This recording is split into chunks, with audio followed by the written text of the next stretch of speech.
इंद्र और उनकी पत्नी सची दोनों बैठे थे और सारा देवता लोग सूर्यदेव, चंद्रदेव, अर्थदेव, कामदेव, ध्यानदेव, पवनदेव, अग्निदेव, वायुदेव, ये सारा देवता लोग भी बैठे थे। तो उस समय गुरु बृहस्पति वहां पर आए। तो बृहस्पति को देख करके सारा देवता लोग खड़े हो गए, परंतु इंद्र अपनी पत्नी के साथ बातचीत करते रहे। तो गुरु बृहस्पति को अच्छा नहीं लगा, तो गुरु बृहस्पति वहां से चले गए। देखो, कोई भी घर में वरिष्ठ व्यक्ति या समाज से भी कोई आता है तो उसका सम्मान, इज्जत करना हमारा भी कर्तव्य है और सबके सामने झुकना चाहिए। झुकने से चार फायदा होता है। जब आप दूसरे को प्रणाम करेंगे, दूसरे के सामने झुकेंगे, तो आपका आयु बढ़ेगा, आपका प्रतिष्ठा बढ़ेगा, आपका धन भी बढ़ेगा और आप निरोग रहेंगे केवल झुकने से। और अपने अहंकार को गलाना दूसरे के सामने ये साधारण बात नहीं है। बहुत व्यक्ति ऐसे खड़े रहते हैं और झुकना पसंद नहीं करते हैं, सोचते हम क्या उससे कम है। देखो, सबके शरीर में आत्मा के रूप में भगवान विराजमान है। स्त्री हो, पुरुष हो, शूद्र हो, सबके शरीर में। तो सबके सामने जब आप प्रणाम करेंगे, मैंने भगवान को आप प्रणाम कर रहे हैं, आप शरीर को प्रणाम नहीं कर रहे हैं। देह तो जड़ है, जो शरीर है वो जड़ है। अब आप स्वयं विचार करो, जैसे जिसको हम पिता मानते थे, जिसको हम माँ या पति या स्त्री, बेटा मानते थे, अब किसको मानते हैं? शरीर को मानते हैं। शरीर को पति मानते हैं, शरीर को स्त्री मानते हैं। और मान लो उसके भीतर का आत्मा चला गया, तो आप फिर रोते क्यों? रोना नहीं चाहिए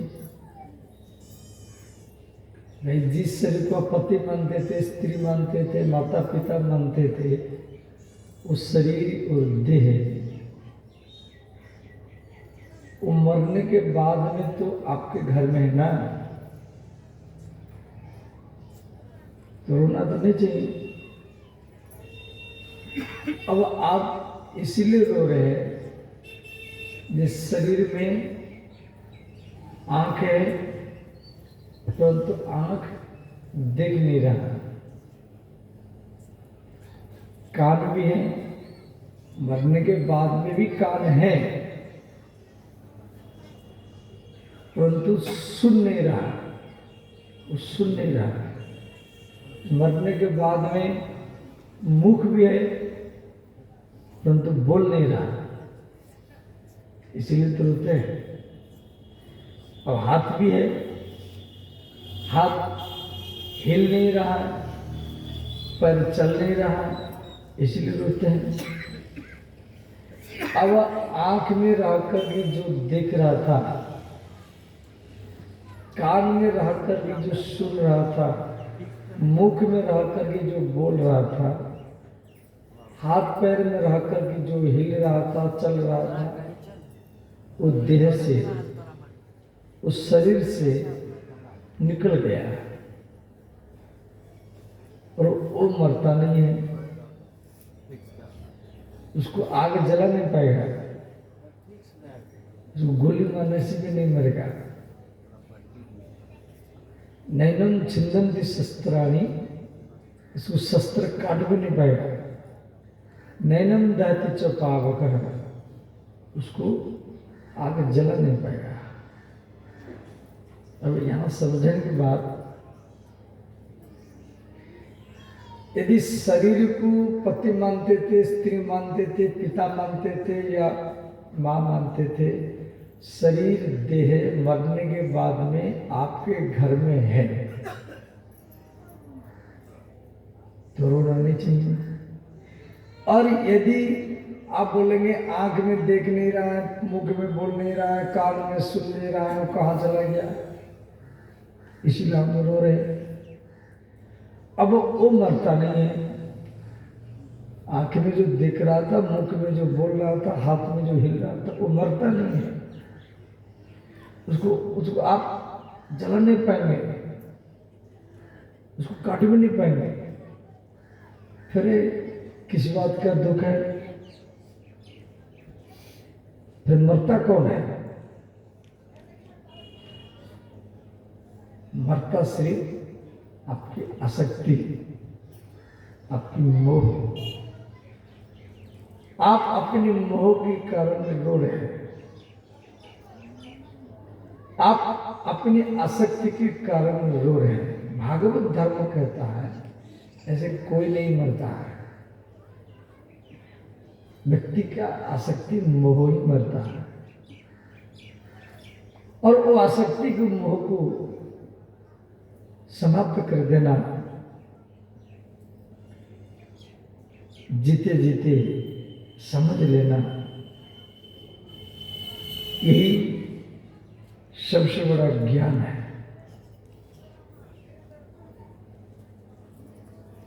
तो सबके भीतर में भगवान है, हर समय में, हर स्थिति में, हर परिस्थिति में। इस संसार में कोई भी व्यक्ति भगवान से अलग हो नहीं पाएगा। आप चाहेंगे ना तो भी भगवान से अलग हो नहीं सकते।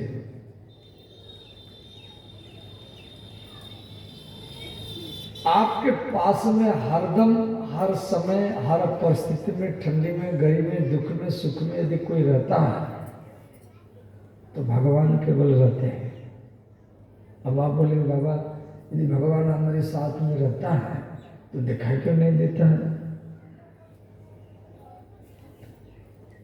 देखो, भगवान सबको दिखाई देते हैं, परंतु भगवान को पाने का आपके भीतर में कोई लालसा नहीं है। देखो, जिसको आप अपना मानेंगे आपका मन उधर ही भागेगा। आप पूजा करो, गंगा नहाओ, कुछ भी करो, आप स्त्री को अपना मानेंगे तो मन स्त्री को भागेगा। वहीं आप रुपया लगाएंगे, रुपया आप वही लगाएंगे। आप किसी पुरुषों को अपना मानेंगे तो आपका मन हरदम पुरुष की ओर भागेगा। वहीं पे समय लगाएंगे, वहीं पे रुपया लगाएंगे। आप बेटा बेटी को अपना मानेंगे तो हरदम मन बेटा बेटी की ओर भागेगा। वहीं पर आप समय भी लगाएंगे, रुपये भी लगाएंगे। आप धन को अपना मानेंगे तो हरदम धन इकट्ठा करने के लिए सोचेंगे, वहीं पर मन भागेगा। और समय वहीं पे देंगे। व्यक्ति जब तक आप भगवान को जब अपना मानेंगे तो मन भगवान की ओर भागेगा। आप कोई भी काम करेंगे तो भी आपका मन भगवान की ओर भाग जाएगा। और उल्टा होता है, हम ध्यान करते हैं तो भगवान का ध्यान करते तो कुछ समय के बाद भगवान से मन हट करके वो संसार में चला जाता है, वो बच्चों में चला जाता है, स्त्री में, पति में, प्रेमी प्रेमिका में चला जाता है। ध्यान कर रहे, ध्यान भगवान का, अब मन वहां से हट करके कुछ समय के बाद संसार में चला जाता है।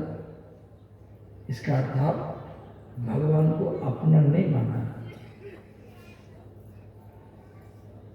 भगवान को अपना कैसे मानेंगे? जब आपके ऊपर भगवान की कृपा हो, जब आप भागवत सुनेंगे, भागवत सत्संग करेंगे, संतों के संगत करेंगे, तो ये जो माया, ये जो मलिनता मन में पड़ा हुआ है, काम, क्रोध, लोभ, मोह, माया, ये धीरे धीरे साफ होता रहेगा। भगवान का माया बहुत बड़ा कठिन है, ये माया को जीतना। मम माया दुरत्ययः, भगवान स्वयं बोले मेरी माया मेरे माया को जानना और पार करना बड़ा कठिन है, और वही पार करेगा जिसके ऊपर मेरी कृपा हो। तो श्री देवराज इंद्र अपनी पत्नी से बात करते रहे और गुरु जी आए, ये खड़े नहीं हुए। गुरु बृहस्पति को अच्छा नहीं लगा, गुरु बृहस्पति चले गए। अब इंद्र को देवता लोग को बोले ये महाराज गुरु जी आए और आप खड़े भी नहीं हुए, तो चले गए। तो इंद्र को अफसोस हुआ, ये गुरु जी आए, मैं खड़ा नहीं हुआ और अपनी पत्नी से बात करता रहा। चलो गुरु जी को मनाने के लिए जाएंगे। तो इंद्र गुरु बृहस्पति, देवताओं के गुरु का नाम है बृहस्पति, जिनके नाम पर गुरुवार बना या बृहस्पतिवार। चंद्रमा के नाम पर सोमवार, चंद्रमा के नाम पर सोमवार, सोम माने चंद्रमा, सोम शब्द का अर्थ चंद्रमा। तो चंद्रमा के नाम पर सोमवार, भगवान महादेव के सिर पर चंद्रमा है, इसलिए सोमवार के दिन शिव जी का पूजा होती है। पृथ्वी ने कहा मेरे नाम पर छोड़ दीजिए, मेरा बेटा है, उसका नाम मंगल है, उसके नाम पर एक बार बना दो। तो मंगलवार बना दिया गया। चंद्रमा ने कहा कि पृथ्वी के बेटा के नाम पर एक बार बना मंगलवार, तो हमारी भी बेटा है, उसका नाम है बुध। चंद्रमा के बेटा का नाम है बुध, बुध ग्रह है, उसके नाम पर एक बार बना गया। देवता लोग बोले भाई ये बेटा बेटी बात छोड़ो, अपना गुरु के नाम पर एक बार बना। देवता के गुरु बृहस्पति, उनके नाम पर एक बार बना दिया गया। राक्षस लोग बगल में बैठे थे, राक्षस लोग बोले देखो यदि आप अपने गुरु के नाम पर एक बार बनाया, चलो हम लोग राक्षस है,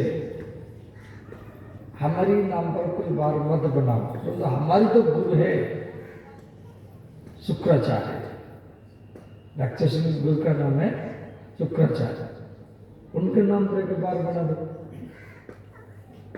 तो शुक्राचार्य के नाम पर शुक्रवार, शुक्रवार के दिन कोई भी पुरुष के अंदर में ज्यादा पुरुषत्व होता है। शुक्रवार में पुरुषों के अंदर में ज्यादा पुरुषत्व होता है। शुक्र माने पुरुषत्व, शुक्राणु। सूर्यदेव ने कहा हमारी बेटा के नाम पर एक बार बनाओ। सूर्य के पुत्र है शनिदेव, उनके नाम पर शनिवार, और सूर्य के नाम पर रविवार। ध्यान देना। तो देवता लोग अपने गुरु बृहस्पति के पास गए, तो गुरु बृहस्पति अंतर्ध्यान हो गए, गायब हो गए। तो इंद्र दूसरा को गुरु बना लिया। अरे गुरु मान लो गायब हो गए तो दूसरा गुरु बनाना नहीं चाहिए। परंतु इंद्र ने क्या किया, एक विश्वरूप नाम का एक व्यक्ति, वो त्वष्ट्रा का पुत्र था, त्वष्ट्रा नाम का एक व्यक्ति था, उसी के बेटा का नाम है विश्वरूप। उसको इंद्र ने गुरु बनाया और उससे नारायण कवच प्राप्त किया। तो नारायण कवच का मूल मंत्र है ओम विष्णवे नमः। तो त्वष्ट्रा जो उसका पुत्र विश्वरूप, ये इसकी जो पिता है ब्राह्मण है, परंतु मां राक्षसी है। पिता ब्राह्मण, मां राक्षसी है। फिर भी ये ब्राह्मण कहलाया और इंद्र का गुरु बना था। देखो ये भागवत में दिया गया है। कोई राक्षस की कन्या या मनुष्य की कन्या यदि किसी ब्राह्मण से शादी किया तो उसका जो बेटा होगा वो ब्राह्मण कहलाएगा। परंतु कोई ब्राह्मण घर की कन्या किसी वैश्य से, राजपूत से या शूद्र से शादी किया तो उसका जो बेटा होगा वो ब्राह्मण नहीं कहलाएगा। छोटे जाति की कन्या बड़े जाति में जा सकती है, परंतु बड़े जाति की कन्या छोटे जाति में आ नहीं सकती। उसका जो बेटा होगा वो वर्ण शंकर कहलाएगा। तो इसकी मां राक्षसी थी और पिता ब्राह्मण था, फिर भी ब्राह्मण कहलाया। तो ये क्या करता था, अपने पिता को भी हवन कुंड में आहुति देता था और मां को भी देता था। तो इंद्र को अच्छा नहीं लगा, देखो इसकी मां राक्षसी है, ये अपनी मां को आहुति दे रहा है। इंद्र ने क्या किया, अपने गुरु का मस्तक काट दिया, विश्वरूप का मस्तक काट दिया। विश्वरूप ब्राह्मण होने के कारण इंद्र के ऊपर ब्रह्महत्या हमला किया। इंद्र भयभीत होकर भाग गए और ब्रह्महत्या को 4 व्यक्ति स्वीकार किए। एक पृथ्वी, वृक्ष, जल और स्त्री। इस 4 भाग में भूमिर अम्बु द्रुमयोषित और व्यभजत, चतुर्धा व्यभजत। भूमि में जैसे जो ऊसर भूमि है, जल में जो फैन है, वृक्ष में जो रस है और स्त्री में जो मासिक धर्म है, इस 4 प्रकार से ये ब्रह्महत्या को बांटा गया। और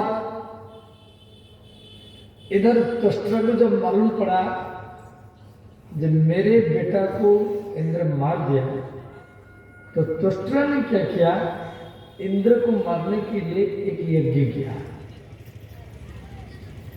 और उस यज्ञ कुंड से बहुत बड़ा राक्षस जन्म लिया, जिस राक्षस का नाम पड़ा वृतासुर। इतना बड़ा राक्षस था, आकाश तक लंबा, बादल में टकराता था उसका मस्तक, और ये इंद्र को मारने के लिए आया। तो देवराज इंद्र गुरु बृहस्पति के शरण में गए, जैसे से बात है। तो सारा देवता इकट्ठा हुए, राक्षस लोग भी इकट्ठा हुए। तो इंद्र महर्षि दधीचि मुनि की हड्डी से एक अस्त्र बनाया, जिस अस्त्र का नाम पड़ा वज्र। इंद्र का अस्त्र है वज्र। जैसे भगवान शिव जी का त्रिशूल, विष्णु का सुदर्शन चक्र, ऐसे इंद्र का है वज्र। तो वृतासुर इतना बड़ा राक्षस, इंद्र आमने सामने दोनों खड़े हैं, युद्ध करेंगे। तो उस समय भगवान विष्णु आकाश में खड़े थे। तो वृतासुर को भगवान विष्णु का दर्शन हुआ, परंतु इंद्र को नहीं हुआ। वृतासुर कई श्लोक में स्तुति किया है, ननाक पुष्कम नचपार निश्चम न सार्वभौमम न रसाधिपत्यम न योगरिद्धि सिद्धि रपुनर्भवम वा समंजस्यत्वा विरेही कांक्षे। इस श्लोक का अर्थ है, वृतासुर कहता है भगवान मुझे इंद्र पद नहीं चाहिए, ब्रह्मा पद नहीं चाहिए, मुझे पृथ्वी का सम्राट पद नहीं चाहिए, मुझे कोई चमत्कारी भी नहीं चाहिए, मुझे तो केवल आपका याद चाहिए। आपका याद मेरे दिमाग में बना रहे, वो केवल मुझे चाहिए। जो भगवान के भक्त होते हैं वो कोई भी पद प्रतिष्ठा उनको नहीं चाहिए, उनको केवल भगवत स्मृति, भगवत याद। देखो दुनिया में सबसे बड़ा संपत्ति क्या है? रुपया, सोना, चांदी, बिल्डिंग, इसे मिथ्या है, इसे चले जाएंगे। बिल्डिंग 30-40 साल में गिर जाएगा। और दुनिया में सबसे बड़ा संपत्ति है हरि स्मृति, भगवान का याद। आपका मन भगवान में लगा रहे, यही सबसे बड़ा संपत्ति है। दुनिया में सबसे बड़ा विपत्ति क्या है? ये बच्चा मर जाना, या एक्सीडेंट होना, या कोई कोरोना है, कैंसर है, हार्ट अटैक है, ये सामान्य विपत्ति। सबसे बड़ा विपत्ति क्या है? भगवान से मन हटना। हरि हरि स्मृति संपत्ति, हरि विस्मृति विपत्ति। हरि स्मृति संपत्ति, भगवान का याद ही संपत्ति है, और भगवान का भूल जाना, हरि विस्मृति ही विपत्ति है। ये बात को रामचरितमानस में भी तुलसीदास जी लिखे हैं।